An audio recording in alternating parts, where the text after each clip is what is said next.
Good morning and welcome to Ed's World, where it's always morning, even in the afternoon. I am your host, Jay Edgar, and I am joined once again by the clad in secrecy friend of the show, CWal. CWal, thank you for coming back to Ed's World. No problem. Looks like you are preparing for the militia. I know we were talking a bit about that off mic, but how are your preparations going for that? Just having my fun. Got to do that airsoft on the weekends, man. Do the airsoft on the weekends and get prepared for the boogaloo during the week. Yep.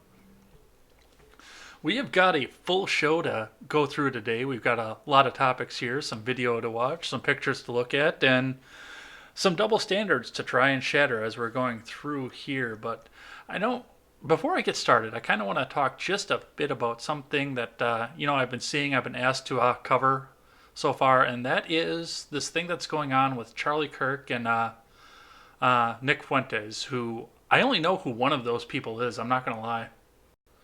So Which I one is that? I only know who Charlie Kirk is.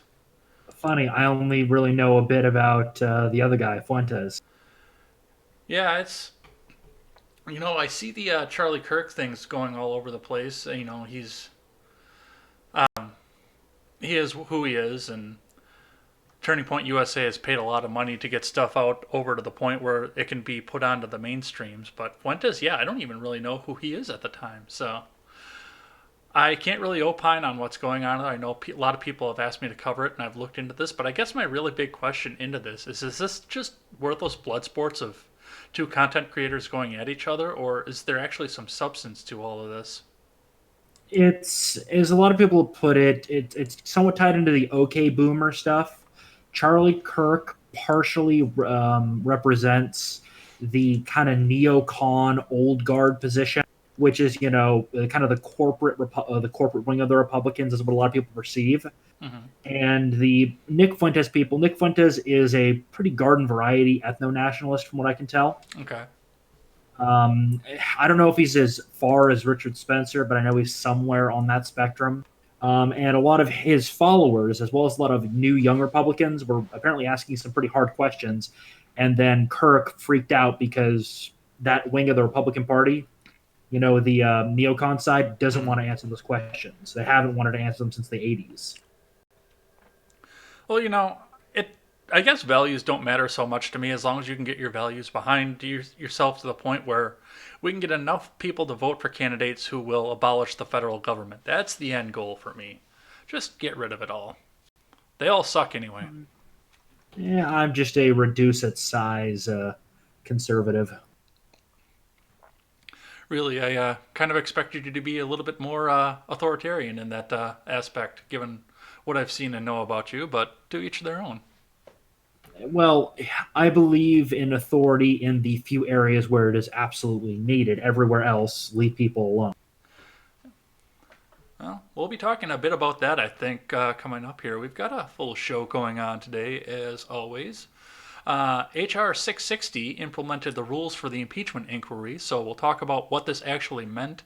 I actually got to watch some of that live the morning that went on because I took the day off work because I was burning up some vacation time. So we'll talk a bit about that and what the vote tally meant and whether or not Kamala Harris is going to imprison the people that dissented from her.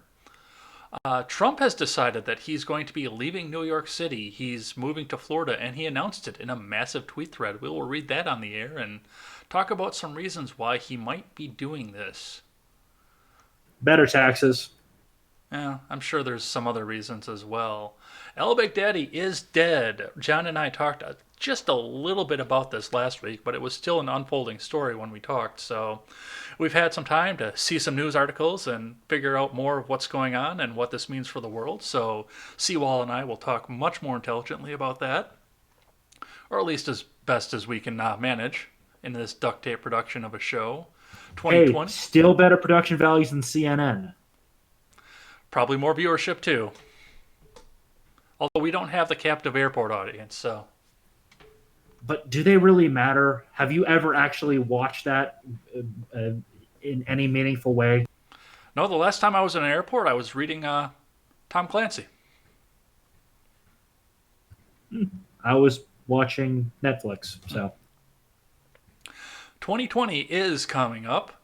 We'll talk about some stories, including the fact that Beto is out, and we'll talk about the fact that Tim Ryan is out, and also the fact that Tim Ryan was running. Kamala Harris has made some news, and Twitter has said no paid political ads. So we'll talk about all of that. And to close the show, we had the mysterious case of Katie Hill dropping out of the race. We'll talk about the pictures that surfaced from her. We'll listen to some segments of the speech that she made and talk about whether or not this was because of the pictures or because of some other rules that she broke. It is going to be all of this and more over on Ed's World. Thanks for joining us live over on YouTube and DLive and Twitch, also on Facebook and Twitter via Periscope. And if you can't catch the show live, you can always catch it back on demand over on YouTube and on BitChute as well. Thanks for listening to this on the audio platforms. We are on iTunes, Google Play, and Stitcher. And we will add any platforms that you need to. And remember, if you're over on iTunes, make sure you leave us that 5-star rating and a good review. That always helps us move the charts. Ed's World is proudly partnered with the Freedom Scoop Media Group. We have our merch shop open. You can go over to our merch shop and you can find wonderful items like this Freedom Scoop hand-etched mug. Go ahead and have a look at that. That's only $4.99 in our shop. You can find our unashamed Second Amendment supporter t-shirts over there on freedomscoop.com. Or if you're really into torturing yourself, you can buy this wonderful Generational Gap t-shirt as you saw John modeling on the last show. If you want any of the products there and you want a little bit of a discount, and even if you want to get that Generational Gap t-shirt right there, you can enter the promo code JEdgar at checkout and get 15% off. And I promise I won't tell anybody that you used my code to get the Generational Gaps t-shirt. After our lengthy introduction, our favorite part of the show is to find out more about the guests. So I know I can't do the censorship beep this time, so we'll have to be a little bit more closely guarded with our information. But CWal, tell us a little bit about yourself, as much as we actually can. Well, I mean, I can mention what state I'm in because good luck finding me. I moved from the previous state I was in back to Texas where my family is back in June. So I've gotten settled here. Obviously, new background, new apartment. Mm-hmm. That was always fun, you know. Yeah, that's fun. Well, that seems. Had a. Oh, go ahead. I'll keep it quick, but I had a very fun story with my car. Oh. Long story short, the dealership said the transmission melted. Melted, huh? Yeah, I was driving through South Colorado to get back home. And we're going to the place we're going to stay for the night with my father, who was driving a truck with a bunch of our stuff. When we hit some construction and my transmission just started acting wrong. And before that, I was noticing power loss. Mm-hmm. So I forced my car through it, pulled off to the side. I turned it off, turned it back on again, thinking it was maybe like an overheat or something. Mm-hmm. And it wouldn't start back up. So just to kind of speed through the story on that part, we contacted a local tow company, and they were great. The mechanic shop was closed, but the kid who picked us up wasn't a registered mechanic. Mm-hmm. So he opened the shop back up for us, took a look at it. We got it started once, but nothing was working proper. So we got it back on the tow truck and took it to a dealership, which was on the way to where we were going anyway. So me and my dad had to come up with a different strategy to get me to Texas, but it wasn't the end of the world. Quick flight, and I was able to get there for an interview for a new job. Well, that's great, and I'm glad everything worked out for you. Did you wind up getting the trans replaced, or did you get a new car? The car was only under 40,000 miles, and we got the premium extended warranty. So for $300, they fixed everything and did warranty. Well, that's always great. Warranty is always a helpful aspect to all of this here. Now, you don't do so much of alt media yourself, but I know you are grouped in with the Deplorable Batcave. I know I missed the last instance of that, but tell us a little bit about how you got into that situation, how you got in with those guys, and how you decided to transmit your ideas across the internet. Well, that kind of was an outgrowth of the Deplorable Batcave server, Hmm. which was actually an offshoot of the Matt Christensen Discord server. I was not a founding member, but I was like the first generation after the founding to join. Okay. So we basically grew out of that during the 2016 election, shared memes, shared media, and supported our glorious at the time ascending God Emperor. And we basically just hung out in that the entire time, had our fun, and then we eventually started doing a show periodic. We don't have a set schedule. We're trying to get a smaller crew together to do it more regularly, but that's still having some kinks to work out. Well, you would imagine that there would be some kinks to work out, considering the fact that you've got members out of that from all over the world. Oh God, yeah. I mean, the original guy running it, though he's quick shout out to Blip if you happen to be watching. He's real life is kind of cropped up, so he's had to back away from it. He put me in charge of the cave, and I've been working with Spart as on the show. Okay. So, and that's just how it is. But yeah, we have a Brit. We've had guys out of Germany. We've got a Venezuelan who's trying to escape. If you're out there, Caleb, please get out. Get out. We will find a place for you. One of us will. I'm Yep, sure we've got the resources to do so. potentially. I mean, how much WoW gold do you have? Because it's worth more than the Bolivar. The toilet paper is worth more than the Bolivar. I think at this point, anyway. I may be wrong, but I'm pretty sure that the toilet paper is worth more than the Bolivar. Would not be surprised. Well, I think after a lengthy introduction like that, I think it's time to get into what we need to get into here. So let's start with House Resolution. Well, let's first check in with the live chat because we always do that right before we get started here. They're Oh, wondering where my half track is. Unfortunately, it's in the garage downstairs. what's that? My half track. I always ride into a lot of shows in my half track, Nice. or at least the chat. Well, I've got you in the chat that's where you say in the garage. I'm guessing that's what Yep. that means there. Yep. Vega's in there. International Man auf Gehem. I can't pronounce that, and I'm half German. German, and I can't pronounce that. Either way, CWal. So Vega's welcoming you in. Thank you, Vega, for supporting the show, and chat away. So let's talk about HR 660. So Thursday morning, I was getting up. I just got done watching Sticks, and I got the alert that Fox News was live with a roll call vote and discussions about HR 660, which is implementing the rules for the impeachment inquiry. Basically, it's setting the rules for the House to set up the investigation that will lead to the impeachment vote. Did you get to see So any they of this set at up. all? So basically, they set up a committee to decide on the committee. Got it. I think there's a committee for that. Yep. There's an old saying in military history: "Death by committee." I guess I've never heard. I have heard that one. I guess I didn't know it was military aspect, but yeah. It's most commonly seen in like adoption of new weapons, especially in Europe around the late 1800s. So you would have like they have committee after committee after committee, especially in Austria-Hungary, for their bolt-action rifles and pistols. Okay. So you mentioned that this was death by committee, that this is committee deciding on the committee to do so. But I mean, let's look at what this actually means.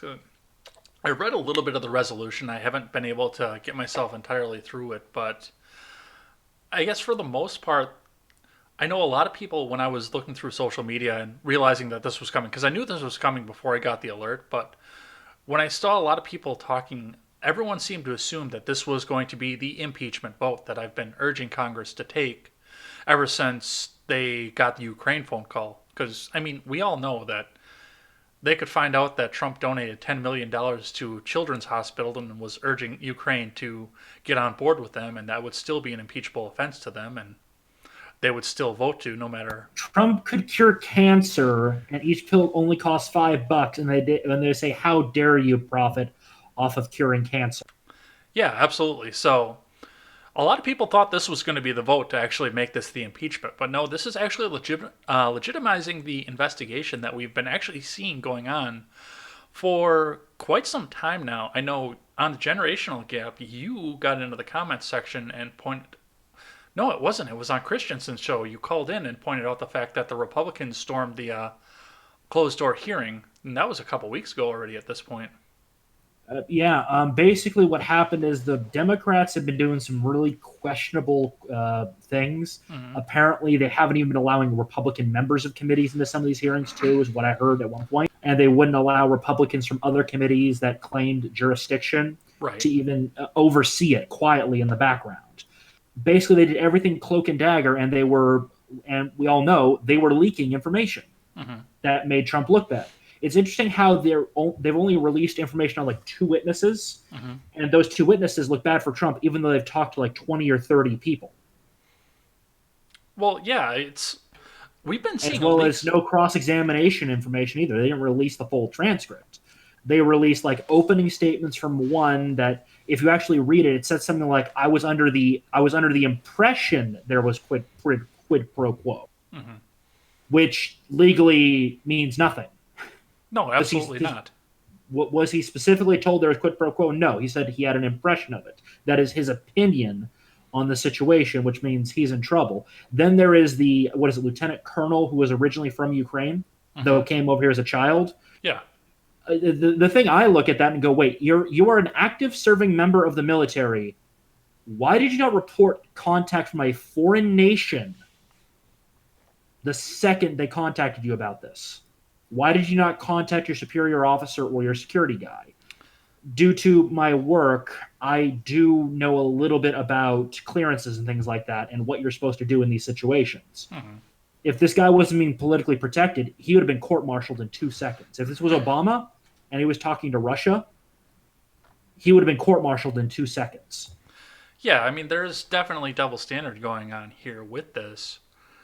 Now, you mentioned cross-examination. I didn't realize that there were actually cross-examinations going on with all of this. I thought this was just closed door and Democrats trying to get what they could out of everything. Apparently there are still Republicans that are in these. I think that there were only a couple of times they shut the Republicans out completely. That's just kind of more inference and rumor than anything. But assuming that from what I understand, the Republicans on those committees have been defending Trump, and would they not ask questions that would be considered cross-examination? So I'm not using it in the legal term. I'm using it in kind of a colloquial term of, what did the Republicans ask him, and did that completely change his story in the middle of it? Right. Like, they highlight, well, did somebody specifically tell you this was quid pro quo? And he says, well, no, I got the... And they would say, no, yes or no. Did somebody tell you there was quid pro quo? No. And if that was released, this entire impeachment inquiry would have just been done. More than likely. I mean, we're already starting to see that in battleground states, impeachment is becoming more unpopular as the days go on. Well, I'm sure that the New York Times and CNN will skew it so it looks like it's still more popular and more popular. These are their polls, actually. Yeah. Well, yeah, I saw a New York Times article. It's like, okay, in battleground states, 50 to 43, 53 to 55. Yeah, it was a New York Times poll. Yeah. So even the skewed polls are showing it's not popular, or at least not majority. Or if it is majority, it's like right on the line of majority. Yeah, and if you impeach a president on that kind of very slim majority, it is not good for the nation's politics, because it always leads to the same thing. You need overwhelming support to impeach a president, like what happened with Nixon. Well, absolutely. We're looking at this right now. We're looking at the fact that Congress is going to go forward with this no matter what. And we knew this coming. We knew this from the time that Rashida Tlaib made her infamous speech.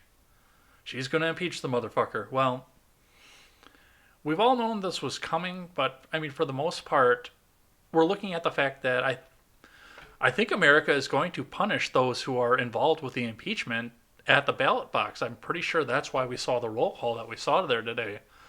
Let me see if I can get that up on the screen here really quick. I was planning on doing that for later, but you had asked me about that in the generational gap server, but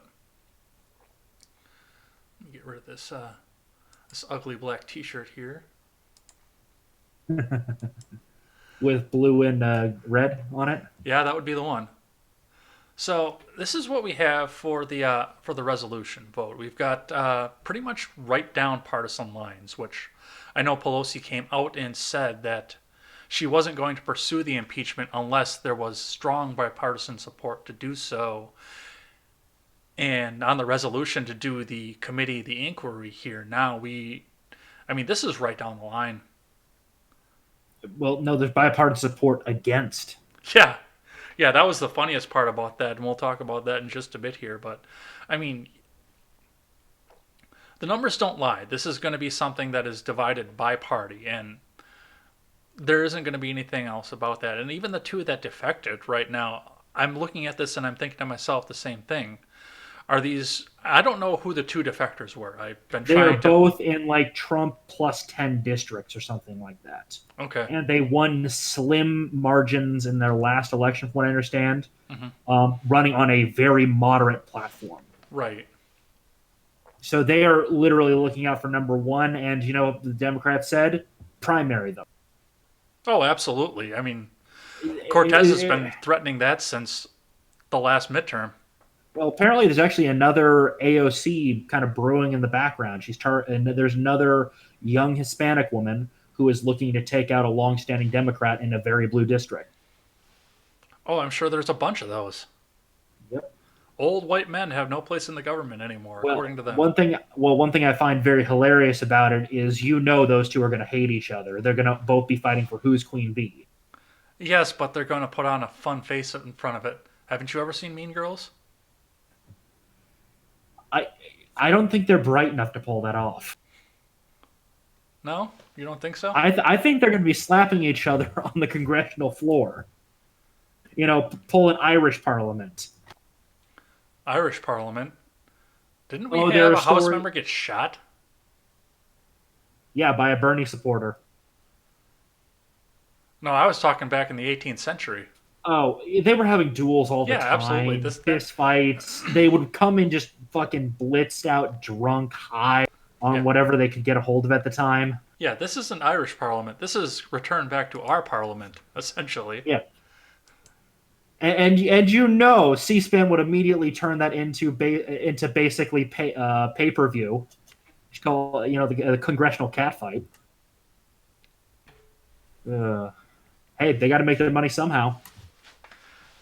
Now, I've not been able to find any literature. I don't know if you've been able to find it or not, but I've not been able to find any literature. But there were two amendments that cropped up that both failed. I think it's part of the reason I wasn't able to find it, because they weren't entered into the official record.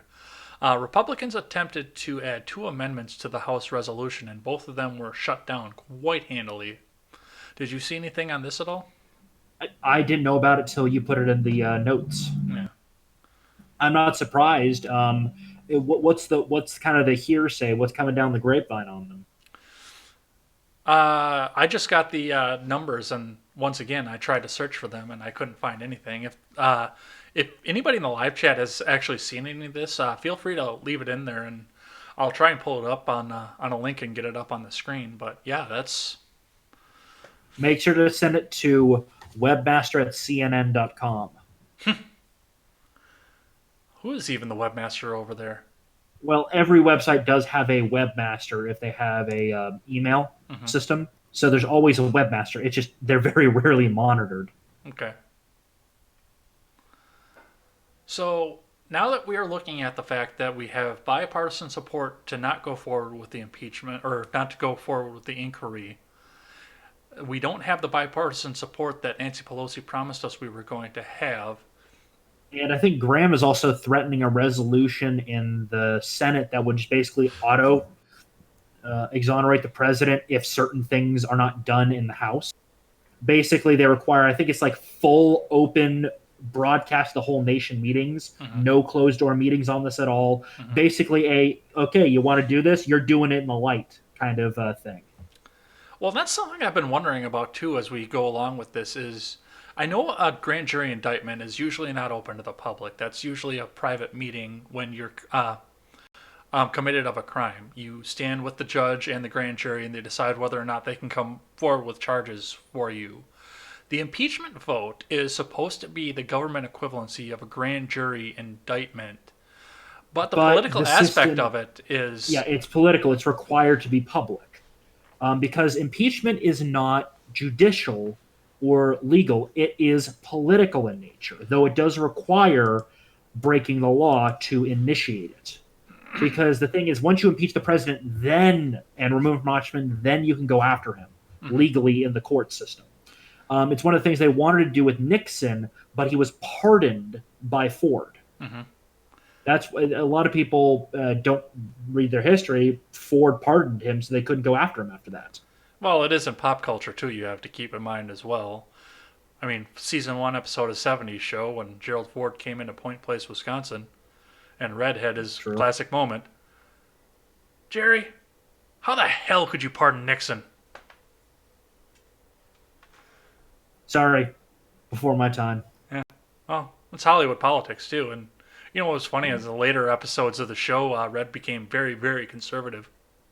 Well, the thing I also find funny is that if Nixon literally did nothing but like very minor fixer stuff in the background with his party Hmm. and didn't use any of his office, Hmm. he sure would have lost some votes, but he still would have won that election.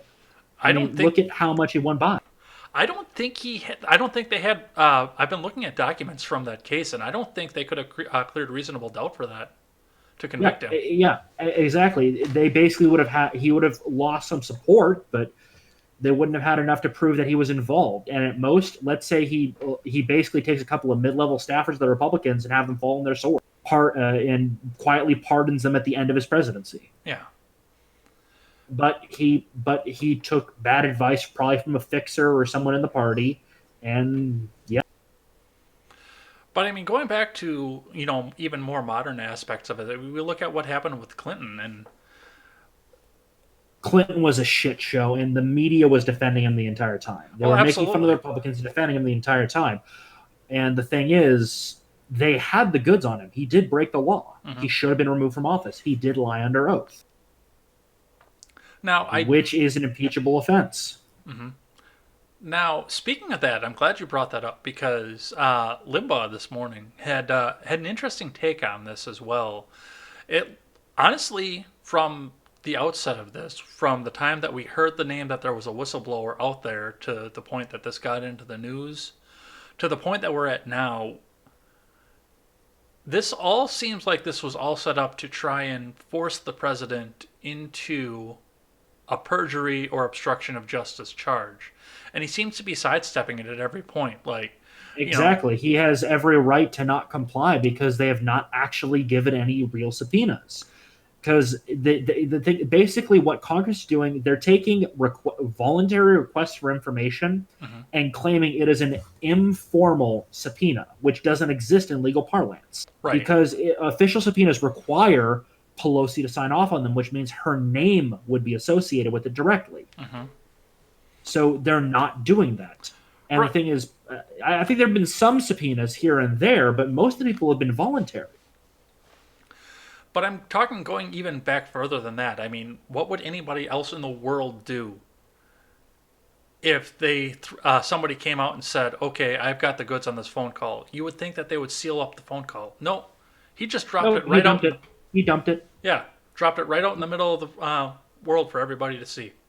Here, this is what along happened. with what was it? Along with what else did he release? The transcript and then also the whistleblower complaint, Hmm. which referenced like CNN and news articles. It's like, um, that's not a whistleblower complaint. That is basically a dude with a bag full of newspaper clippings coming to your door.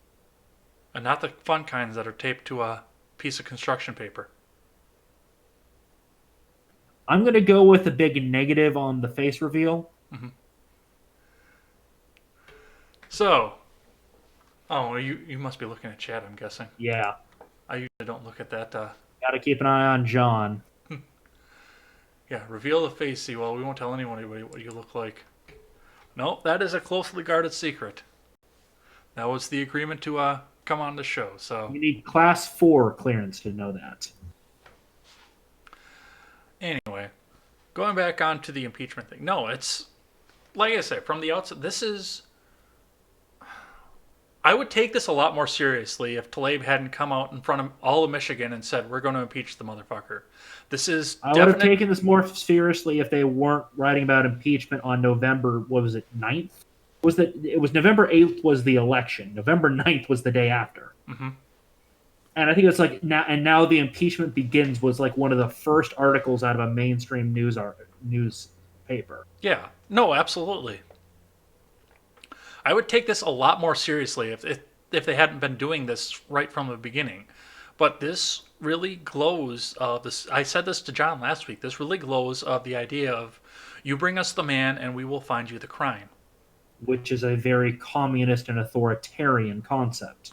It's a very scary concept too. And I talked about this on my Ed Talk as well. I mean, what we saw with Kavanaugh, what we're seeing with Trump right now, this is blatant violations of Fourth and Fifth Amendments.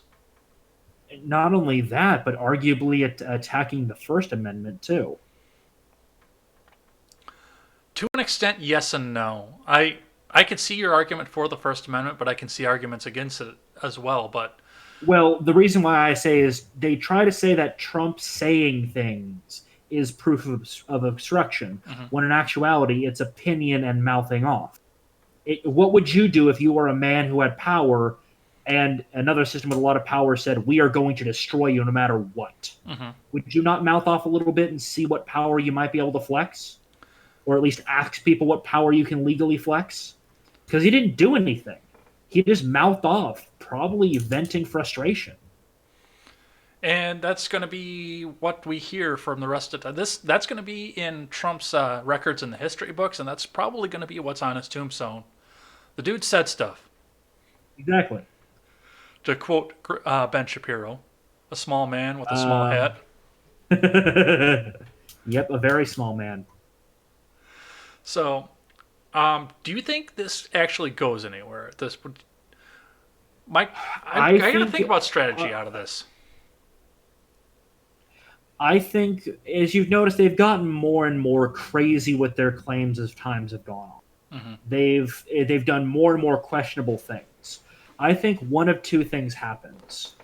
One is they do a purely across partisan lines attempted vote after a kangaroo trial that is extremely unpopular in the public, with the media spiking the ball, and the vote fails because too many Democrats jump ship going, I am currently running at minus 15 points in my district. I have to say no, this is wrong. Well, and that's the other end of that is how do you flip they keep dragging it along, and somebody tries to JFK the president. That is something I've been nervous about for a very long time on this. If they JFK Trump, if he survives, it's game over for the Democrats. They will not win that election. They will lose handily, and they will lose 2022 and probably 2024. When someone says you're a Democrat, people will assume that you are involved in the assassination because of how radical this party has become. There will be a leaving of the Democratic Party and a massive swing to the independents, as well as a lot of people just going like, "Oh, I'm totally a Republican now, guys," and just vote Republican down the line to prevent being alienated by everyone around. I don't want that to happen. Or if he is assassinated, well, we're looking at the end days of the Roman Republic. Trump he's not the last before Julius Caesar. He's like two guys before Julius Caesar, a reformer. He's got an ego on him. Hell, what was it? I can't remember their names. The guys that were a couple before Julius Caesar with brothers. They were both killed by the establishment lying about them. The establishment claimed they want to get themselves kinged and destroy the republic. Does that not sound similar to certain rhetoric coming from a certain side in this nation? Oh, absolutely. And if he's taken out, we have to listen to the next one, or we will get a Julius Caesar. And if they take him out, we won't be the United States of America. We will be the American Empire, and there won't be other nations. They will be vassals, period. That is the lifespan of empires. Hmm. They are a republic for a while, then they go imperial. So, America, do you want to break the trend, or do you want to start taking over everywhere? Well, I've always been worried about this as well. I mean, I look at the like you said, if they do make an assassination attempt and it's found out who does it, what the motives were, and everything, it's not going to be hard to see. You're right. We're not going to see a Democrat Party The- for a very long yeah, time. yeah. The question is it tied to the top? Hmm. If it is, it will be even worse. It will be basically DNC offices in flames Hmm. and the local police not doing a thing about it. Well, and I worry Because about they, that. yeah, I yeah. And I I do not want that to happen. I don't want a nation where we have one party. I don't want to have a one Yeah. party system. That's what communist Russia had, and it was misery Yep. for them. A one party system can just pass laws through there that nobody can see and has a very low Well, it's chance of shrinking the California. government. California is basically an example of a one-party system in the American system. And Hmm. look at what's going on with them. Absolutely. They can't get anything passed. Hmm. So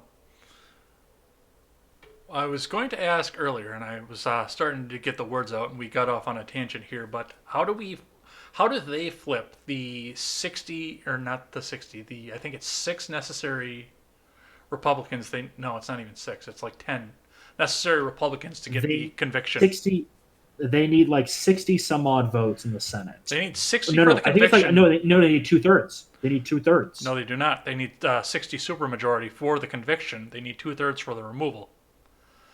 Conviction is filibuster-proof majority. Removal is two-thirds of both chambers. Okay, So hold the on. House would have to go I'm back and checking vote right again. now. The Senate trial requires the Constitution requires a two-thirds supermajority to convict a person to be impeached. Oh, is it? Being impeached, I thought it was they break would the need filibuster. two-thirds. They would need like half of the Republicans Hmm. to jump ship. That ain't happening. At best, you've got Romney, who may be implicated in the Ukraine stuff with Joe Biden. I missed that article. This is something I heard from my father, so this is just secondary knowledge. But apparently, Biden's son wasn't the only son getting sweetheart deals in Ukrainian companies. Oh, Apparently, a lot of Democrats and some Republican children were getting sweetheart deals. But that's rumor mill. So, this is going to be an interesting investigation then. well, the thing is, if Barr is able to get to the bottom of it, I think the reason why they are spiking the ball so quick, Trump found their money man. The mob doesn't freak out if a couple of low level guys get capped Hmm. or captured by the police, or even a couple of hitmen, Yeah. or even mid level guys. They get scared when the money man gets threatened. That's when the mob gets violent Yeah. with law enforcement. So the theory my dad and I have is Ukraine has been their piggy bank for years. Hmm. They've been sending government aid over there. It goes to big companies like Burisma, and it comes back to the Democrats in slush funds. And if Trump is able to show this, God knows what will happen in the American political system. I think one-party system would be the only option at that point for a little while. Just because one entire segment of the population is literally supporting pure corruption and nepotism. Hmm. But as I said, there are Republicans that'll be implicated as well. So basically, the Trump Republicans, the Libertarians, will be what survives. Maybe we'll have an end to the federal government at that point. It'll still survive more than likely, just weakened significantly. I can pray. True. All right, let's check in with the live chat here, see what we've got going on, and then we'll talk about this tweet thread and tweet storm that we had going on here. John says you are actually a female. That's the plot twist, apparently. Well, Well, technically, under current liberal rules, I can identify as a female, thus that makes absolutely. me female. But I identify as His Majesty, so refer to me as such. I expect to hear that on the generational gap later on, so take notes, John. All right, let's talk about this tweet thread here. Let me get this queued up here. Yep. So, in a tweet thread the president put out an announcement for the future of his residency. Let's have a look at what he had to say for this. Real Donald Trump, 1600 Pennsylvania Avenue, the White House, is the place I have come to love and will stay. Sorry, queuing up the second run here. And will stay for hopefully another 5 years as we make America great again. And of course, it's Trump, so that's all in caps, because he loves his caps lock key. But my family and I will be making Palm Beach, Florida our permanent residence. I cherish New York and the people of New York. And I always will, but unfortunately, despite the fact that I pay millions of dollars in city, state, and local taxes each year, I have been treated very badly by the political leaders of both the city and the state. Few have been treated worse. I hated having to make this decision, but in the end, it will be best for all concerned. As president, I will be there to help New York and the great people of New York. It will always have a special place in my heart. It's got a special place in his heart. So, yep, right next to the sewer valve. I'm sure he's got a few fake valves in there anyway. I mean, he's 70 some years old. But he acts like he's in his 50s. It's, Jesus Christ, what does this man run off of? McDonald's and caffeine, apparently. Well, no, not caffeine. He doesn't even do that. He doesn't drink I thought coffee. He drank soda. Oh, I guess I thought he drank soda, yeah. Oh, yeah, Diet Coke. Yeah. So Diet Coke and McDonald's. He's going to be he's a medical miracle.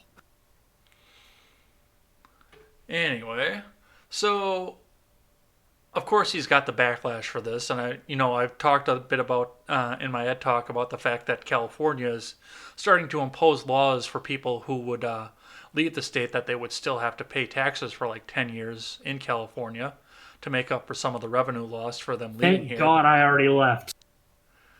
Oh man, you live in California? You got the sickness.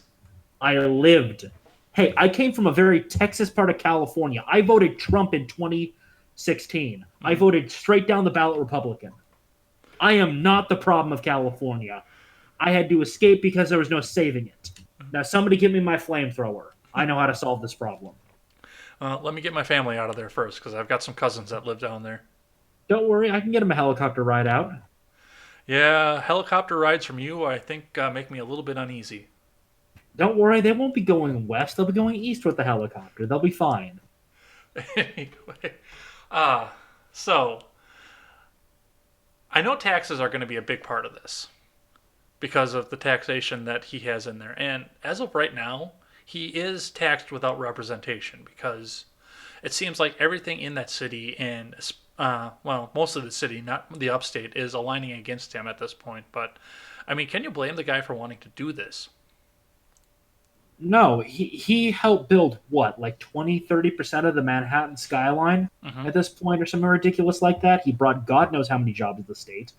And the second he goes, you know what, I'm not going to play for the Democrats, I'm going to play for the Republicans and try to make this nation great, they go, you are Hitler incarnate and we must destroy everything you ever built. Yeah, that's pretty much how it went. So, you know what? I would have much preferred him to go, you know what, New York? And then in a video, and then just walked away. Just told them to go fuck themselves. Well, I have my reasons for telling New York to go fuck themselves too, but that's hanging on a flag behind me right now. But regardless, I mean, yeah, you're absolutely right. They treat him just the way that they treat him after he's built it. Now, my question coming out of this here, and I haven't seen any of the details of this, is does he sell off his New York property? Because no, he's going to rent it. He's going to rent it, probably to someone. Well, I thought about that too, that he would just rent that out to somebody. But if he sold that off, who in New York would buy that? And what would happen to the property value of that, because it's in New York and formerly owned by Trump, and he's selling it off right now? Nobody would touch that with a 10-foot pole, lest they be ostracized themselves for the same thing. No, somebody wealthy and liberal would buy it just to destroy it. They would be that petty. Yeah, and then what happens to the land at that point? It's worthless. Uh, Well, it's worth exactly. something, but it's not worth what it is Well, now with the Trump Hotel on yeah. it. You destroy the building and you lose 70% of the property No, value. no, no, no. They would destroy like the penthouse Trump lived in. They would like shit on the bed and do all the shit they claim Trump did in the Moscow hotel to the Obama bed. Okay, and then you've got a building that you, for whatever reason, can no longer pull business out of because, once again, it is tainted with the Trump disease. I don't know if you Yeah. realize exactly how much they hate him up there. Oh, I know they hate him a lot. And the thing is, they hate him so much. Remember, Trump derangement syndrome is terminal at this point. Mm. There's no saving this group of people. Quarantine. Quarantine time, people. So, yeah, I just see massive drop offs of New York property value at this point, and Well, maybe it'll go back to the 80s and we can get another Giuliani to fix the problems. they And hopefully have this to. time he stays in power. Did you hear that they're talking about making Giuliani the vice president? Under Trump? Yeah, I saw some of the comments when I was trying to get this I don't tweet think thread. Giuliani is the best choice. I think Giuliani being the lawyer is better. Personally, I would hope that he would pick up Rand Paul, just because I want libertarian madman be kingmaked by Trump. That would put him in a nice position to go run again after or at 2024 as well. Exactly. He's perfect. Trump is the battering ram to get the door down. Hmm. Then we bring in the libertarian idealist who needs to get, polished with a little bit of pragmatism.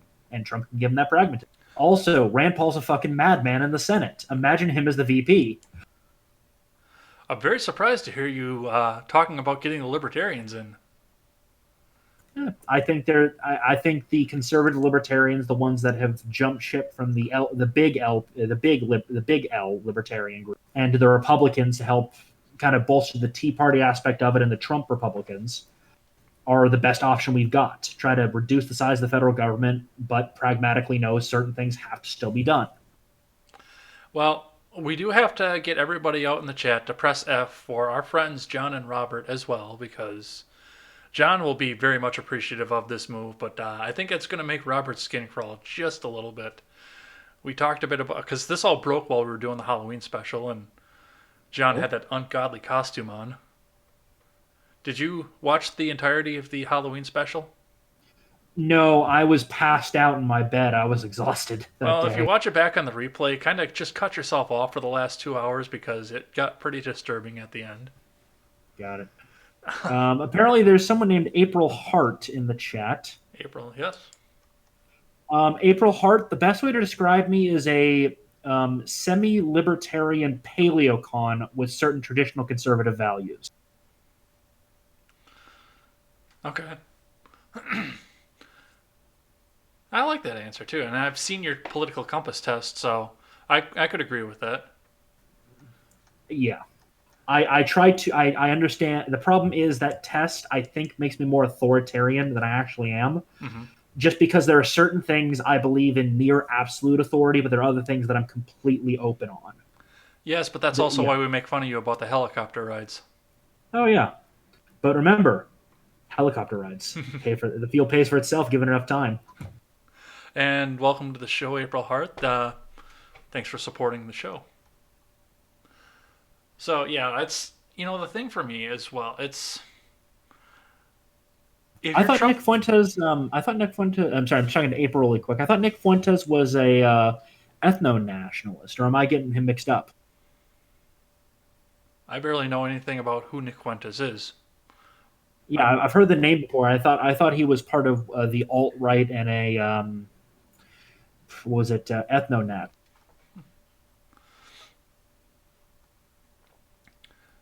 Midget B's in the chat too. I think we're done with this topic here. I did want to Yeah, true. bring one point out to the, just Got it. Okay, so I've been getting people confused again. okay, Sorry. So yeah, he's basically a new Republican, is the best way to put him, or a Trump Republican.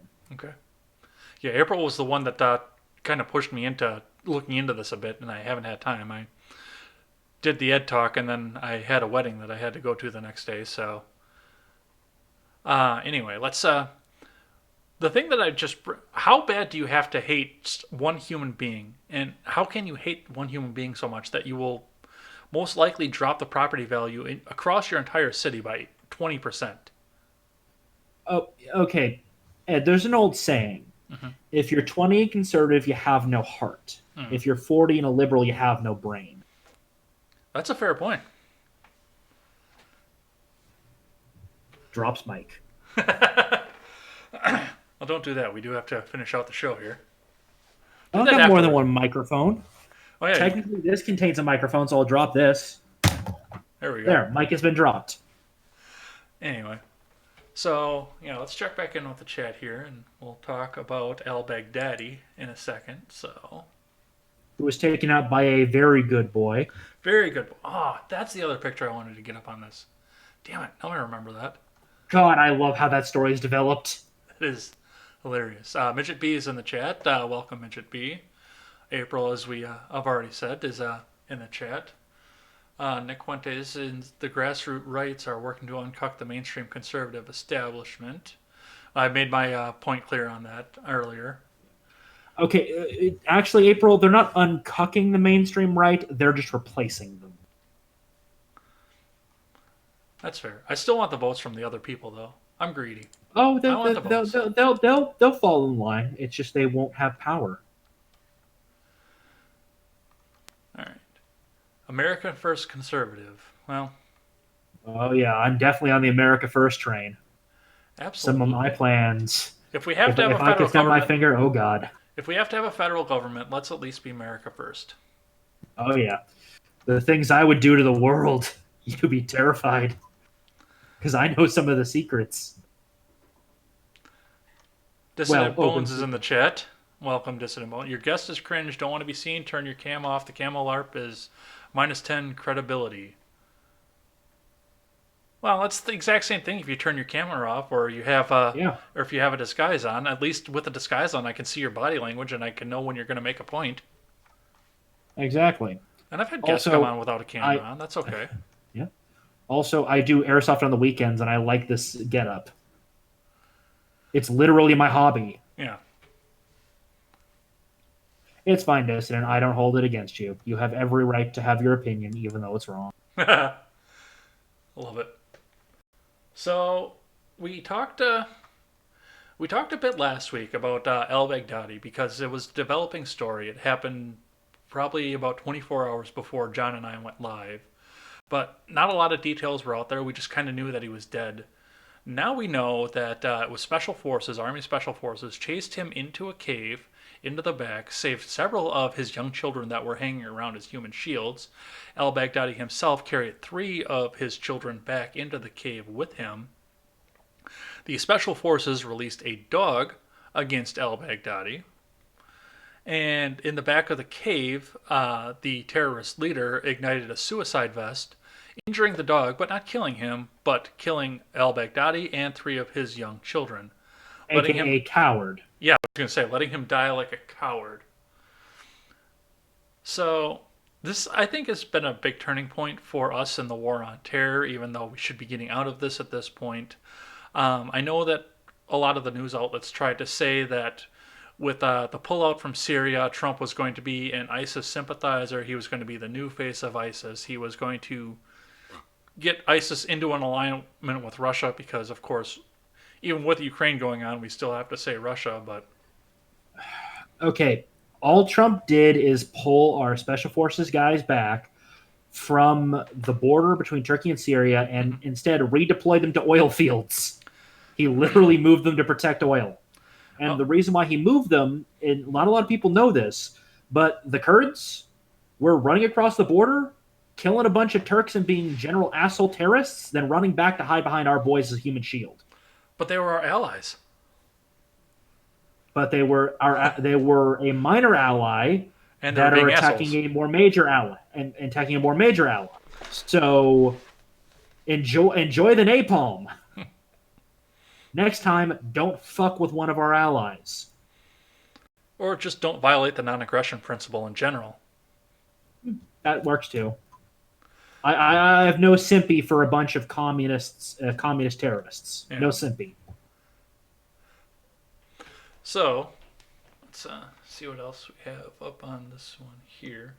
Well, the thing that came out with the Al-Baghdadi thing, the biggest thing that we saw out here was the fact that Washington Post originally had a headline out that had talked about the fact that Al-Baghdadi was himself a terrorist and that he was defeated. But for some reason, whatever the reason was, and I know a lot of conservative pundits have joked about this and talked about it and made their speculations, but nobody really knows what the reason was. But the Washington Post, where democracy goes to die in darkness, changed their headline to portray al-Baghdadi as an austere religious scholar,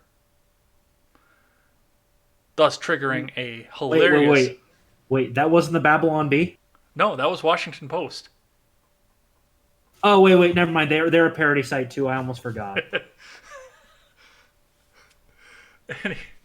So, the Post put this out, triggering a hailstorm of hilarious posts on Twitter, talking about other figures that the Washington Post would have misidentified in their reporting, including religious scholar and separatist Adolf Hitler. Who are the other ones? Mao Zedong, who saved several of his people from dying of starvation.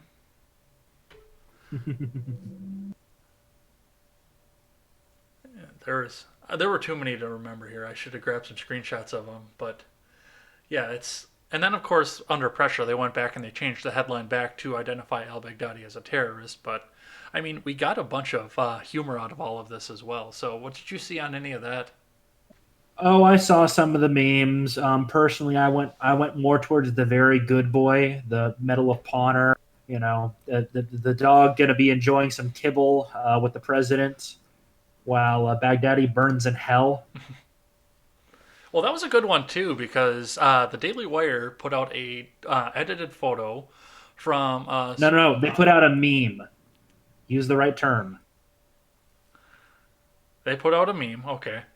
It was a photo edit, though. The meme was a photo edit of Trump giving the Medal of Honor to a recipient, and they cropped out the recipient, and they put a dog in, and he got the, as you said, Medal of Honor out of this. Yep. Now, anybody in the world could have seen that that this was a faked photo, obviously. It wasn't intended to be. And Trump signal boosted it. Yeah. And the media went nuts on the Daily Wire. It was a full day of how dare you to the Daily Wire for the fact that they could put this out here. And if you know anything about going up against a Jewish lawyer with libel, I don't know why they would ever consider doing this, but I mean, everything the president does has to be bad, so this is just another step into that, I guess. Well, there are so many fun threads to this story. Oh God, you could have an entire show about those threads. One of them was, I think it was his business partner and producer said, "Are you? Is this a fucking joke or something like that?" Was his response to being asked about this? Yeah, I saw that thread. And they basically said they declined to answer the question, and I was like,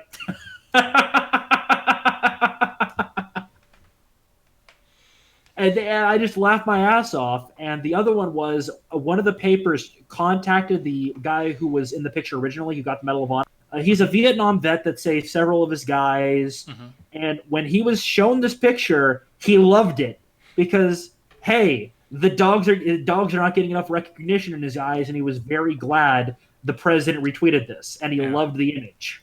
He was almost honored. And you know that dog is going to have a great life for the rest. He's done for this point. Oh yeah, he was injured, so likely he's going to get either let's say if his handler is up for retirement soon himself, the dog's probably going to go to his family. And then he'll have the dog for the rest of his life. Or the dog will get probably sent to a nice military family. Or that dog is going to spend the rest of his life siring, which is not a bad thing either. Oh, yeah. Assuming he has not been spayed and neutered, sorry. Yeah, but the dog is named Conan, so... Yeah. Well, the other aspect of the story, and the last thing I want to go through on this, because I look at this, we're already at the 1 hour mark here. A lot of people came out and said, well, now we've killed the leader of ISIS, but they're just going to put somebody else up. And of course, what did we do at that point? We went back in one more time, and Haji Imam, the second in command of ISIS, is also killed now at this point. And there's another one, and Trump says, "We know who he is." Yeah, keep putting people at the top. We'll keep knocking them down, apparently. So when is the head of janitorial services going to be the next one on the list? So this all turned out really well. I mean, I'm glad that we got the ceasefire out of there. I know that a ceasefire is a tentative thing in the Middle East.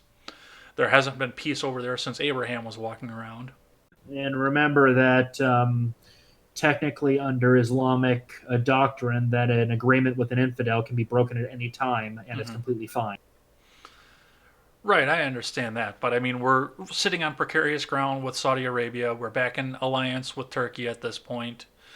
They're not pissed off at us anymore. Syria's not really mad at us anymore. So until they get mad at each other, I mean, we can sit here and enjoy this temporary calm until Saudi Arabia and Iran start shooting at each other again. And I hope we stay the fuck out of it. Let them shoot each other. Well, and Saudi Arabia actually had said when they had their little dust up just a few weeks ago, hey, just let us be. Let us do this on our own. And I hope that Trump goes, you know what? Other than selling you guns and maybe protecting some oil fields, we're not going to get involved. Well, we did arrange some troops over into there, so I'm a little bit nervous about that. Yeah. But we shall see what happens. And we shall see what happens after this short break where we'll check in with the live chat as to who hopes to be commanding the military next. But let's see what we've got going on here.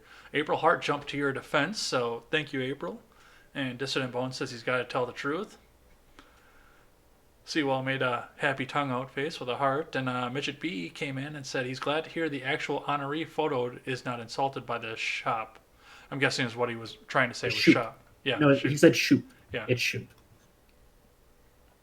So yeah, I'm glad to see that too. You know, maybe we don't get the actual picture of the dog, and maybe he doesn't get a Medal of Honor. But I mean, the fact that he's getting I don't know if a dog can get the Medal of Honor, but I know there are medals for heroism for animals. There are specific ones in existence. I know that. He's likely to get one because he ran into a cave where a terrorist had a bomb vest on. Again, aka he was a very good boy. He deserves kibble, biscuits, and all the pets he can handle. Do I go this far? He deserves all the bitches. Yes, he does. He should sire the next generation of military dogs. Absolutely. All right, so let's talk about 2020 here. The first item of news that we have on 2020 Watch this week is the fact that Tim Ryan is out of the race. The second item of news that we have on the week is that Tim Ryan was in the race. Who's Tim Ryan? He's a government official of some sort in Washington State. I don't know very much else about him at this point. Which party was he running for? Democrat. They had more people in that clown car? Yeah, he made it to some of the debates. Oh, okay. But yeah, he is dropping out. But let's Hail the Prime Minister of the state, Boggos. I fully agree to that statement, Midget. I didn't catch that. I don't usually have the live chat going up. I've got that up. Anyway, so we had another fairly unknown Democrat candidate drop out, and I mean, at what point does the DNC run in and say, get the rest of these people out because they have no chance of doing anything here? And that's even before we talk about the actual big name that dropped out. I don't know. Are they in? I think they're trying to milk as much money out of it as possible because aren't they still in pretty serious debt right now? Well, they owe Hillary Clinton a bunch of money. Well, what I'm really hoping with the Democrats is they get repossessed in the middle of the election. What are you thinking? Wells Fargo will come in and... No, it turns out Trump owns the bank they've been borrowing from the entire time. He repossesses the DNC. Oh. Well, for the most part, I don't think they've been borrowing from the bank. They've been borrowing from the Clinton Foundation. So yeah, Yeah. trying to bilk some money out of there to try and keep her up off the top of the ticket, which she keeps teasing about, and we saw just a little bit about that this past week here. Great. She can be a 9-time loser. We had one other big name drop out of the news, and this is actually something that's worth talking about a little bit, and that is the fact that former representative of your state, Beto O'Rourke, has dropped out of the race. Huzzah. Hooray. Now, this Now is. I guess he's going to have to skateboard over to Arizona and eat some more dirt. I made a great comment on Styx's video when I saw this happen here. Because Styx, the first thing that he said was that when Beto dropped out, Mayor Pete hit pay dirt. And I went into the comment section as soon as I heard that, and I said, "You mean he hit pay magic dirt?" That was But bad, and you know it. But you know what? It made me giggle. uh, Pete Buttigieg is likely to pick up most of the support that Beto was running with. So Beto's mom and like 5 random liberals in Texas. Well, he was at like 1.8%. He was at almost 2% of people polled. So, he's got maybe 100,000 people that were behind him. That might be the push that puts Mayor Pete into some sort of contention at least. I mean, Enough to maybe make him a kingmaker, but not much. yeah, I mean, remember the Democrats have rewritten the rules for their primaries since 2016 to prevent another Bernie. and yet Bernie is running. Yeah, but okay, he's shuffling. Let's go with that. He's shuffling. Yeah, I like that idea out of that, but Yeah. I don't know. I mean, Kamala Harris is, and we'll talk about her in just a bit. It's been a two-way tie for fifth place, fourth and fifth place between Kamala and Mayor Pete since Tulsi Gabbard got her claws into Kamala Harris at this point. And I actually think that I think Pete would be a good contender against Donald Trump. There are a few problems Pete has. One, he's extremely inexperienced. Because the thing is, Trump had the advantage of he ran a massive multinational company very successfully. He had that going for him as well as being a media mogul. He was able to compensate for the lack of political experience. Mayor Pete has just been a mayor, and he's very young. Yeah, he's only a couple years older than I am. He's what, in his late 30s? He's As well as that, I don't know if he was that popular of a mayor in South Bend. he is because I think he's almost 2 years to the day older than me. I'm 35, and I think he's 37. You better not be planning on running for the Democrats. I mean, you probably get more support than Beto would ever get it, but hey. I've debated it actually. Apparently there is an Anon in the chat. Hello, fellow Anon. How do you do? Oh, Anna Voltis has joined us. Oh, I pronounced that wrong, of course. I apologize. Anna Voltis. That's how it goes. Anna Voltis.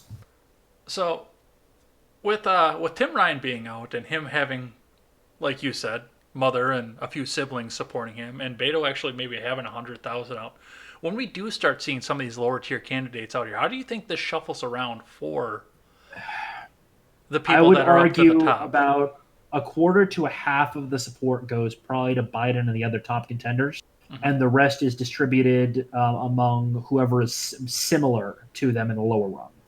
So we'll basically see the upper rung get bigger while the lower rung gains some steam, but not enough to overtake the upper rung. What you would need to see for Mayor Pete to get up there is basically one of the major ones to drop out, like Bernie and Kamala at the same time, and then both endorsing him.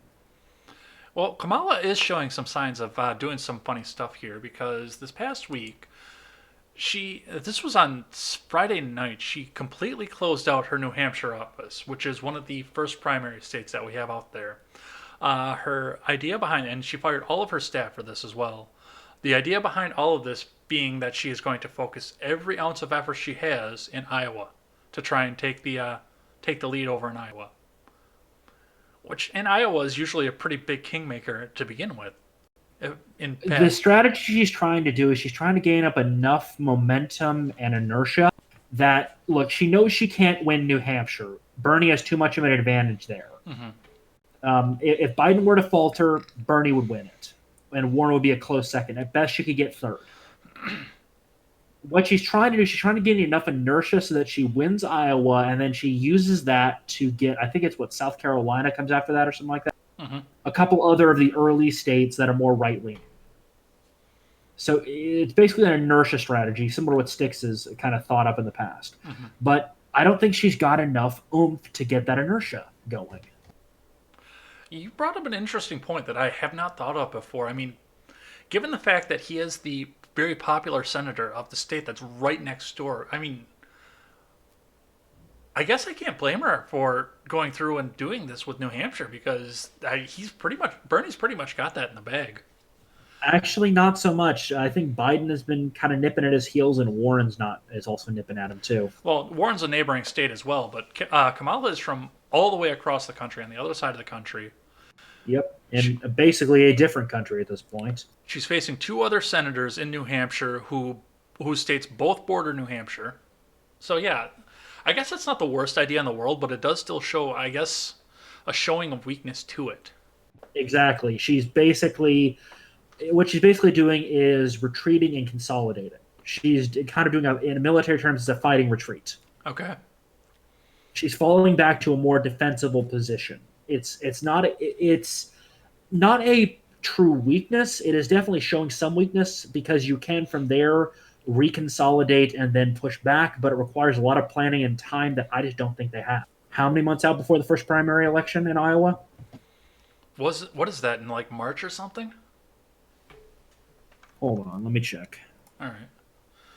Check in with the chat while you're doing that here. If they could get away with doing that, telling all the non-establishment candidates you're not going to make it, time to drop out, they would. But at the same time, there's an February 3rd, 2020. Oh, wow. That's like right there, too. Especially given how long this campaign has been. Oh. Yeah, it's right there. We're like 3 months out. Mm-hmm. Almost to the day. Because we got December, January, and then boom, right there. Well, the rest of this month, we got Turkey Day and Fat Red Man. Yeah, we can't forget Thanksgiving before we go into Christmas because too many people are already trying to forget Halloween before we go into Christmas. But yeah. Yeah. Okay. Stores. I worked real talk. Stores. I worked in retail. Mm-hmm. Can you please, for God's sakes, not put out Christmas stuff until the day after Thanksgiving? That's all I ask. Just wait 1 month, and it'll be fine. I don't even wear my Santa hat until the day after Christmas or Thanksgiving, rather. Yeah, but you will be seeing that on the podcast, like the week of. I won't be wearing it till the week of. Which I actually got. Just kind of personal life stuff. I got the Monday and Tuesday before Christmas off from work. Woo-hoo. Requested them off so I could spend 5 days with my folks. Drive in on a Friday, drive back, Christmas afternoon. Do you have a camo Santa hat? No, I don't. Is that now on your shopping list? Not really. Oh. Okay. So, the last bit of information before I ask the three questions is that Twitter has come out now and said that they are not going to have any paid political ads. And I think this is a really weird strategy for them coming into this. The first thing that I thought when I saw the tweet from Jack Dorsey was the fact that he's got to get ready for the backlash for being blamed for getting Trump reelected because it's coming. Also, Facebook. He's trying. Okay. You know the old strategy of you don't have to outrun the cops. You just got to outrun the guy you're with. Mm-hmm. That's the strategy he's going with. Okay. He knows. Because Google's strategy is we're going to fact check political ads and probably get themselves in legal trouble at some point. Mm-hmm. Then you've got Facebook, which is we're just going to let them and we're not going to fact check them because they're political ads. Mm-hmm. Nothing we can do about it unless it's overtly a lie, like straight up like illegal styles of lying, libel and slander. Mm-hmm. And Twitter's like, we can't win this game, so they flipped the chessboard and walked away. Well, yeah, and the video that we had with Zuckerberg in front of Congress, too, where they took it away from the talk about Libra and brought it out to the fact that he says he's not going to fact check ads, or he's going Yeah. to have the fact checkers do it, and Facebook isn't going to do it themselves. Yeah. And Cortez got right up in his face over it. So okay, I guess I can see where that's coming from, but there again, you're walking away from a huge investment as well. I think it's less than 5% of the revenue comes from those ads. It's minuscule. Really, with the political situation that we've seen in this country, I would think it would be a lot more. Politics is popular right now. Politics may be popular, but does it sell? I suppose. I mean, look at what's happening to the media. How many layoffs have happened this year in media? Countless. No, we've counted them. It's like 7,000 or 70,000 or something like that. Yeah. A lot of people have lost their jobs over this. You see what happened with Deadspin. Mm-hmm. Well, I mean, to be fair in media as well, you have to consider the fact that you and I are sitting here having this conversation behind. I know I've got a $50 webcam and a $30 microphone. I don't know what you have for gear. I know those Yetis are not cheap. Yeah, it's about 120 for the Yeti, and I think I've got like a $30, $40 Logitech camera. And I'm running this off of, a powerful gaming rig, but that has other purposes. Well, yeah, I mean, for the most part, we don't have people on the ground, but Jake and I are working on doing something like that for on the ground reporting. But that's not even the big part of the news anymore. For the most part, the 24-hour news channels are sitting around and discussing the news stories after the fact. They're not having as many people on the ground. That's not the bulk of their information anymore. And you and I are doing the same thing on a shoestring budget. There's a budget here? Yeah. You and I are doing this on money that we would spend normally for other purposes every day. And we're actually talking back and forth with the audience. These major media companies are disabling their comments and disabling the way that their audience can talk back to them. Okay. The only thing you could argue maybe I spent money on that is the camera. The microphone I bought for gaming because I like the Blue Yeti microphone. Mm-hmm. It's a nice big microphone that's got good quality. Yeah, and I mean, when you're playing Destiny 2, it's helpful to talk with your friends. I tried to get in with you guys when you were playing that, but my laptop wouldn't hold up. Yeah, I don't do Destiny 2. I play Minecraft, modded Minecraft, so my autism levels are quite high. I've never played Minecraft. Some of my friends are really, really into it. I've never tried it. It's a fun game. If you enjoy more sandbox, I think, okay, people say it's Lego.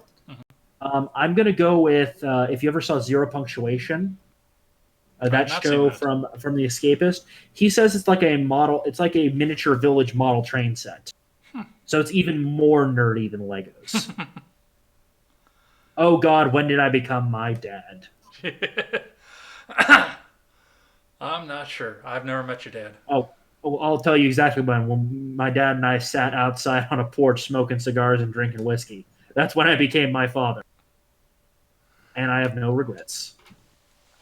Well, before I end this segment, I always ask the same three questions to the guest. You've answered these questions before, but we've had months of statistics and changes in the races coming since then. So first question is always, given the news, given the statistics, and given the shuffling around of the candidates and the people that have dropped out right now, statistically, who do you think has the best chance of being the nominee for the Democrat Party?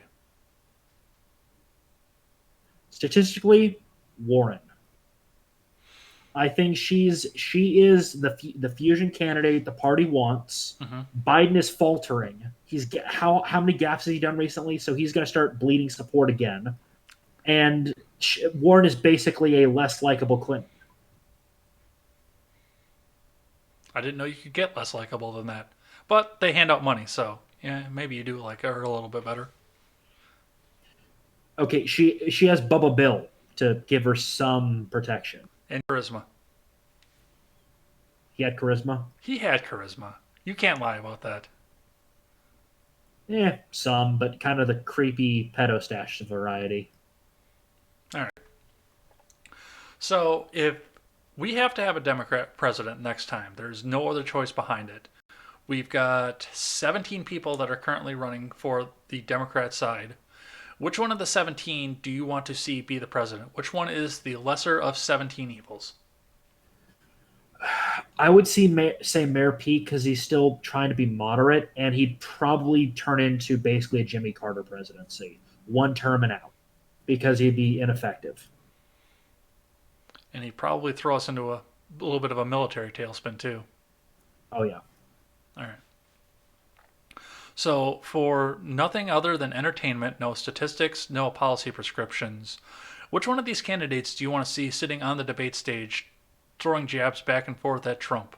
Just for the Oh laughs and the God, there's popcorn. so many. That's Can what we you said have? last time. There are so many. Can we have? Can we have Bernie, Biden, and Warren do the fusion dance and become one being? No, because that's horrifying, and now I'm not going to sleep. In actuality, I would like to see Warren up there for entertainment value because she's going to be a deer in fucking headlights.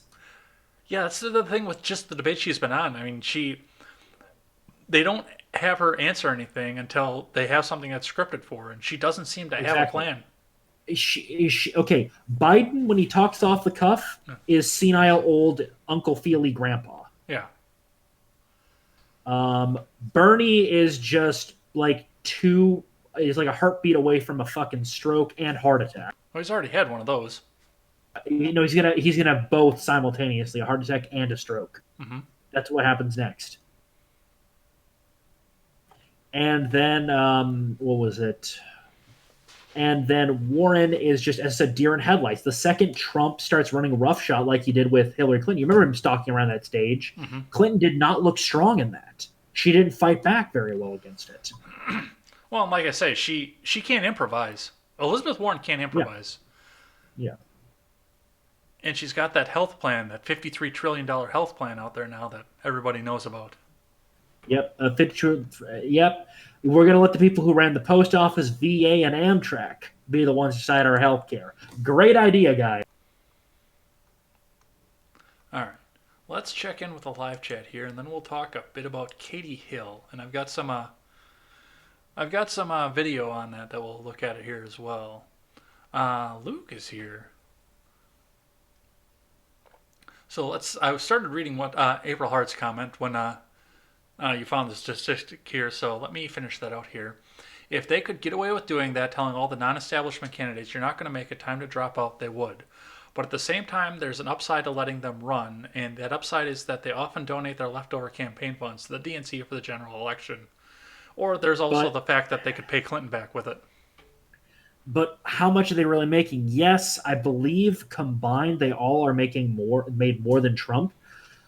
But that's not unusual for such a packed field. So also, a lot of them, I don't think they're going to donate it. I think they're going to roll it over into other campaigns. Beto is going to try to go for the Senate again in 2020. He's going up against the other Republican from Texas, which I think is more popular than Ted Cruz. Mm-hmm. So I guess you're going to have to eat a lot of that magic dirt, Beto. I mean, if you can you go to the can you eat the dirt out at what was it, the nuclear testing grounds, the proving grounds? Yeah, that's very magic dirt, Beto. You should totally eat that. We could put him into the Fallout universe and have him eat the dirt around the White House. That's all right. I've been playing Fallout 3 all day. He'd somehow become a super mutant in that. That's but like scary. the dumbest of them. Luke Wee is here, which is somebody from another server that I was friends with for a while, and actually from my neighboring state, so welcome in. April Hart says, not just a pedo stash. See Epstein's Lolita Express flight logs. Uncle Clinton wrote it more than once. Let's see. Midget B is heading over to the generational gap, so they're starting up here in a bit. We'll have to No problem. We'll finish up soon. Yeah. I'll ride my half track into that chat. You can join me. There's plenty of room. Well, absolutely. Get those guys more popular as well. They've definitely earned it as well. Yeah. Luke actually says Clinton will jump in and lose again, which, I mean, she's teasing it, so. Yeah, there's no reason for her not to do it, but I don't know. I think she would I think Biden would step out if she stepped in. He would claim health reasons. You mean trying to continue to have health reasons? No, he would claim health reasons. I swear I'm not suicidal by any means. All right, are you ready to talk about Katie Hill? Sure, we'll talk about that adulterous wench. All right, let me get some pictures queued up here. There it is. So, Representative Katie Hill has officially resigned. She made her last speech in Congress saying how she doesn't want to be a pawn for right wing media anymore. We'll check that out in just a bit, but we'll back up here to let everybody know who doesn't already know what happened and why she's in the news to begin with. So, Katie Hill started into the news very recently when some very racy photos of her surfaced. But shortly after we found out about the racy photos, and we saw some of them, and we'll look at those in a second here, it came out very quietly, of course, that she had also been having numerous affairs with several of her staffers, including when she was, and of course the picture is blurred out to protect the identity of the young staffer. You, you know, most of the people weren't that nice to the young staffer, but I'm going to be nice to the young staffer. This photo, in which she was brushing a young staffer's hair while she was completely in the nude. And that staffer did not look happy, to be completely honest. Yeah, I've seen the unblurred photo. She definitely did not. So, this photo came out, and then very shortly after that, we had.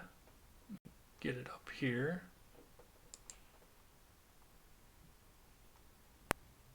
There it is.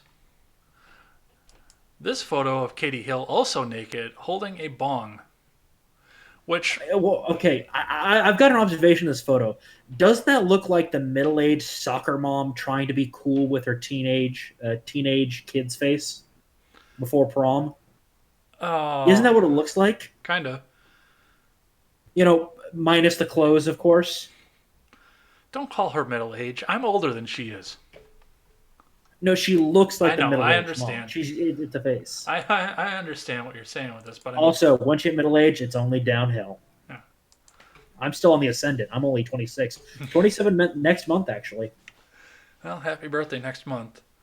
So these photos came out, and then it came out, of course, that she was sleeping with staffers. But after we listen to the statement here, I do want to get into the timeline because I don't think that it quite happened the way that the media is portraying that all of it happened.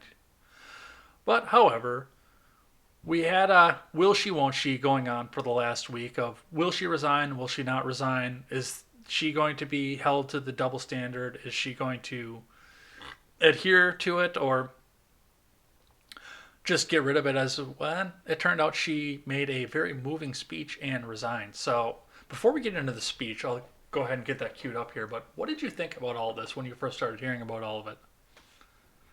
Hold on. Let me get a drink of water, and I'll give you my reaction.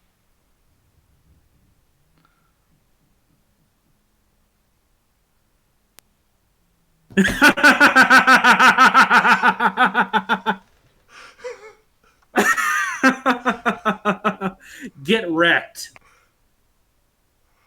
I like that. I mean, she is such a joke. She's pulling a Hillary Clinton. It's not my fault. It's everyone else's fault but mine. Well, and that's the thing too. I've observed throughout all of this, and I've talked about it on Twitter a little bit. She's making it seem in her resignation, and we'll talk. I've got the video queued up here that she's resigning because these photos came out. No, she broke the rules of the House of Representatives. You are not supposed to diddle your staff. A, it's completely unethical because you are in a position of power and there's no real way that they can consent. Hashtag me too. But second of all, I mean, you open the door for so many other problems out there. Foreign involvement, photos being leaked, people running to the news sources, scandal in the House. They put that law in place for a reason. Someone should tell AOC and what's her name that Omar. Well, AOC's boyfriend was on her boyfriend prior to becoming on staff, and I know she's under a finance investigation for that. But Tim, the guy that's with Omar, is actually not on her congressional staff at all. He was on the campaign staff, but she was at least smart enough to not putting back onto the congressional staff before she got into her follies with that. And Omar has actually been a vocal defender of Katie Hill as well. So Yeah. for obvious reasons, of course, I think. Well, yeah. Omar would defend anyone from her tribe. All right. You got the audio up? Because I'm going to play the video out of here. It'll be a slight delay for you, but It's fine. That'll Well, be- okay. Just let me know when it starts because I've actually got you gave me the link, so I can bring it up on my own end. So let me know when we're about to go. all right, let me back this up to the beginning here again. So I'm going to start that. I'm going to be pausing it in and out. That's why I was going to have you go on the Twitch stream for it. Yeah. It'll work close enough. All right. Oops. I got to get back into my regular screen here. So I have to introduce you to one of the syncing video share clients at some point. yeah, I've been trying to find a good one here, but I haven't yet. Rabbit's pretty good. There's one Watch Together is another one that does okay. All right, let's have a look at what Katie Hill has to say right now. This is the last speech that I will give from this floor as a member of Congress. I wasn't ready for my time here to come to an end so soon. It's a reality I'm still grappling with, and I will be for a long time to come. I, like so many of my colleagues, ran for office because I believed that our political system was broken, controlled by the powerful and the wealthy, ignoring and failing the regular people that it's supposed to serve. So you're ignoring and failing the regular people that you're supposed to serve, and you're going after them at the same time. And ignoring the normal and regular people coming out of California, I think is just a little bit rich. I'm sorry, but regardless. Yeah. Let's watch on. I wanted to show young people, queer people, working people, imperfect people, that they belong here, because this is the people's house. Which she did so by being an imperfect person, apparently, and going up against the rules as soon as she was in. Remember, this is not a revenge porn thing that she's jumping out of. She broke the rules that are on the books of the House. Yes. She broke the rules. Pretty serious ones at that. No diddling the staffers. Let's keep going here. I fell short of that, and I'm sorry. The mistakes I made and the people I've hurt that led to this moment will haunt me for the rest of my life, and I have to come to terms with that. Ever since those images first came out, I've barely left my bed. I've ignored all the calls and the texts. I went to the darkest places that a mind can go, and I've shed more tears than I thought were possible. I've hidden from the world because I'm terrified of facing the people that I let down. I will never shirk my responsibility for this sudden ending to my time here. But I have to say more because this is bigger than me. I want to stop there for a second. I mean, she's gone into her bed. She's, ignored the calls, texted it. She's still trying to play this off as this is because the photos leaked. That has been the mainstream narrative out of all of this, and this has been the narrative that she's been here. She is not mentioning anything about what she did with her staff. Yeah, and the fact that probably they got pretty mentally fucked up too, especially if she pushed any male staffers into that role. People forget that the female staffers have support systems. Mm-hmm. Male staffers, they don't. I mean, the statistics coming out of men who were forced to penetrate shows very similar rates of PTSD and other mental disorders. Sorry to go a little MRA on you, but No, that's fine. I am part of that. I would call it movement, but I'm an advocate for that movement. Just because, I mean, we're talking PTSD, and there's no support system for them. I mean, hell, one of the most common things that happens, especially with young male students that are involved with their female teachers, almost always they end up alcoholic and mentally depressed. It's an interesting observation. Yeah, because they know it's wrong and it's fucked up. Let's continue on with this a bit here. I am leaving now because of a double standard. I'm leaving because I no longer want to be used as a bargaining chip. I'm leaving because I didn't want to be peddled by papers and blogs and websites used by shameless operatives for the dirtiest gutter politics that I've ever seen, and the right-wing media to drive clicks and expand their audience by distributing intimate photos of me taken without my knowledge, let alone my consent, for the sexual entertainment of millions. I'm leaving because of a misogynistic culture that gleefully consumed my naked pictures, capitalized on my sexuality, and enabled my abusive ex to continue that abuse, this time with the entire country watching. I am leaving because of the thousands of vile, threatening emails, calls, and texts that made me fear for my life and the lives of the people that I care about. I'm leaving because there is only one investigation that deserves the attention of this country, and that's the one that we voted on today. Side note on to this here. They voted on, this was right after they voted on the impeachment HR 660 we talked about earlier. Yep. Also, honey, I think the only people getting off to your pictures were the liberal cucks like your ex-husband, assuming that he did agree to an open relationship with you.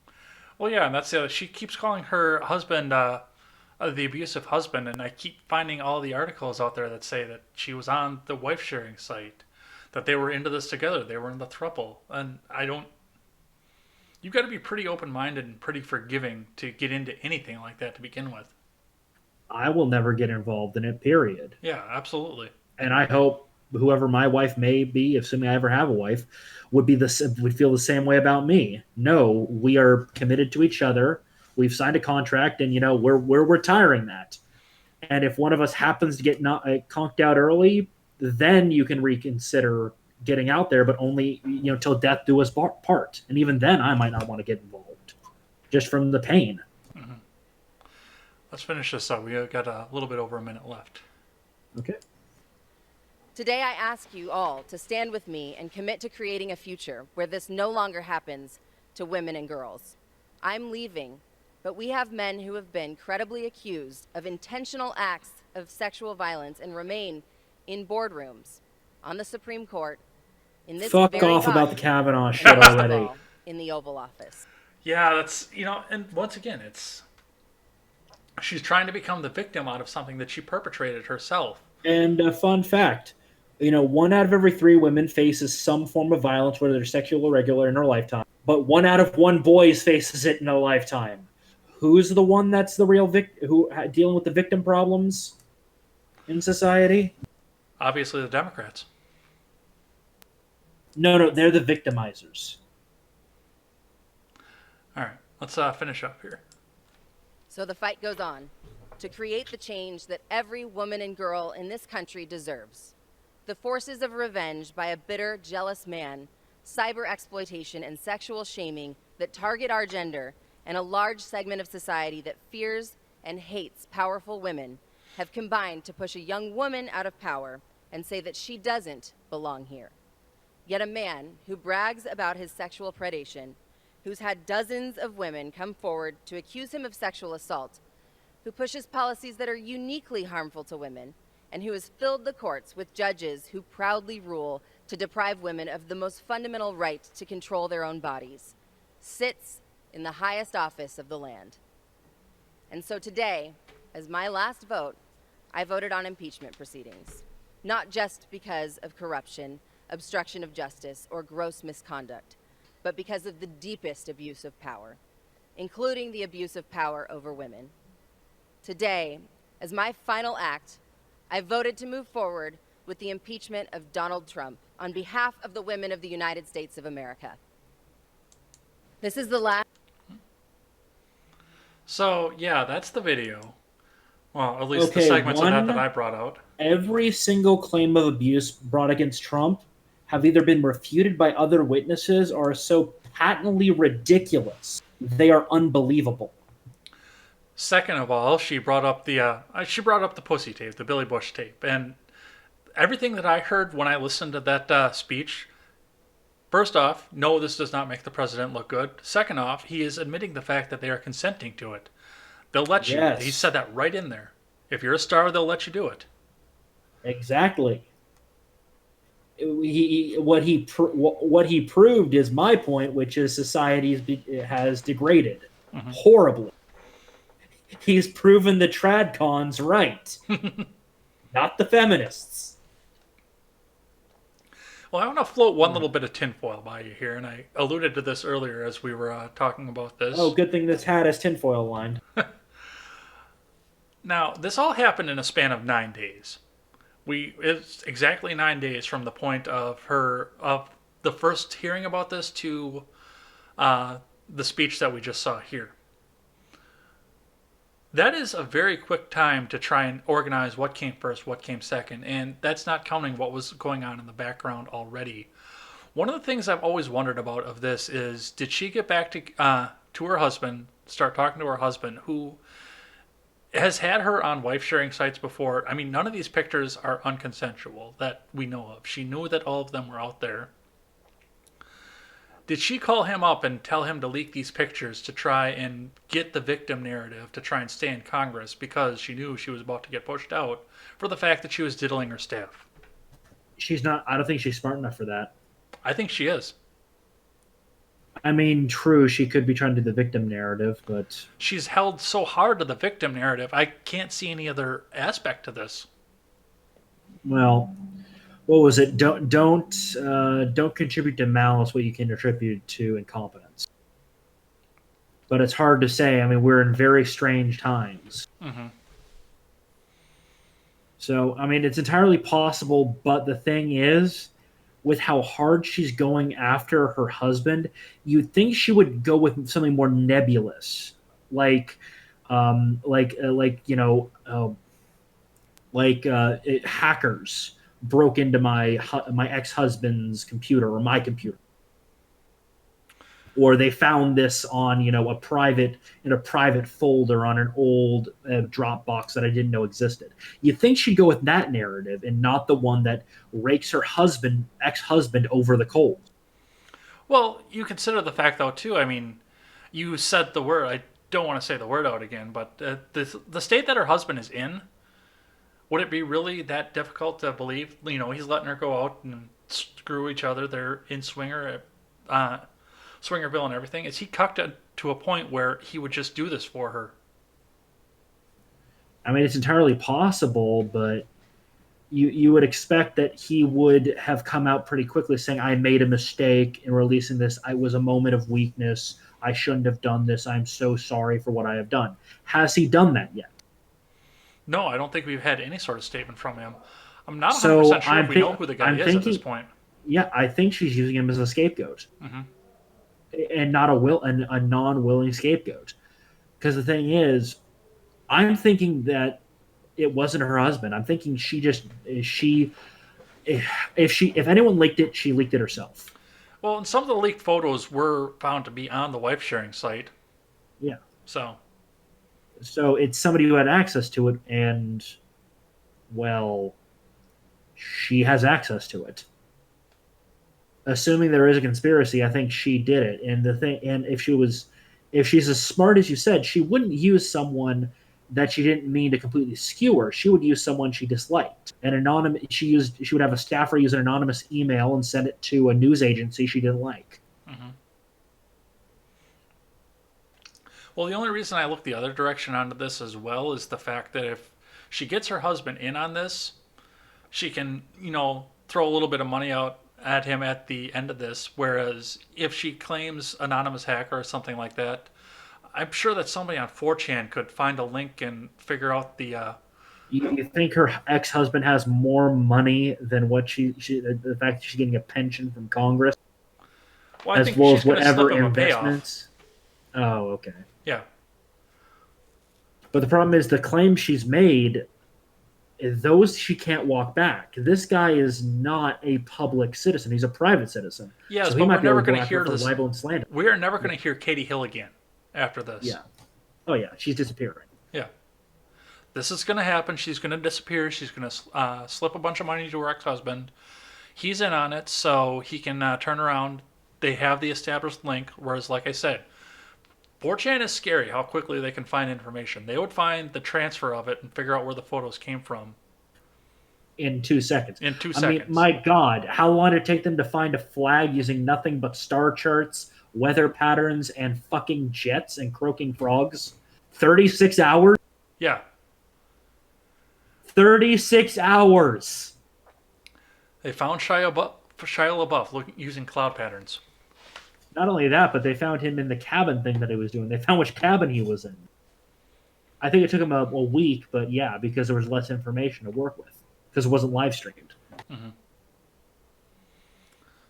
Well, that's what I have on that. We'll go ahead and check on the live chat for the last time here.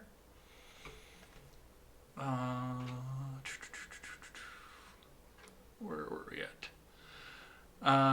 Luke Wee says, "Can I get a link to generate gap?" Yeah, I'll put that in the Discord after the show. Unless you wanna, are you in my Discord? I don't think you are. Who knows? I think I'm in your Discord, but I'm not sure. Okay. She did nothing wrong, then why did she leave? Well, because the right-wing media was peddling and getting off on pictures of her, of course. Is again, the only people getting off on that are very left cuck liberal men, and whoever has the soccer mom fetish, or the high soccer mom fetish. He says, "Don't get him started on Omar because he is in that state." So that could be a whole conversation going on right there. April Hart, I zoned out in the middle of listening to this. What's she calling for? Censorship because vile comments?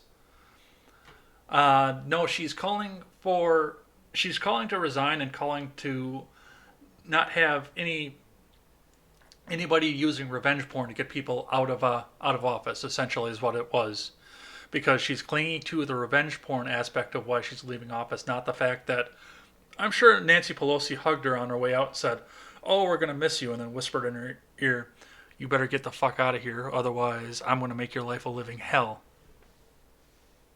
Yep. I'm sure that's what happened.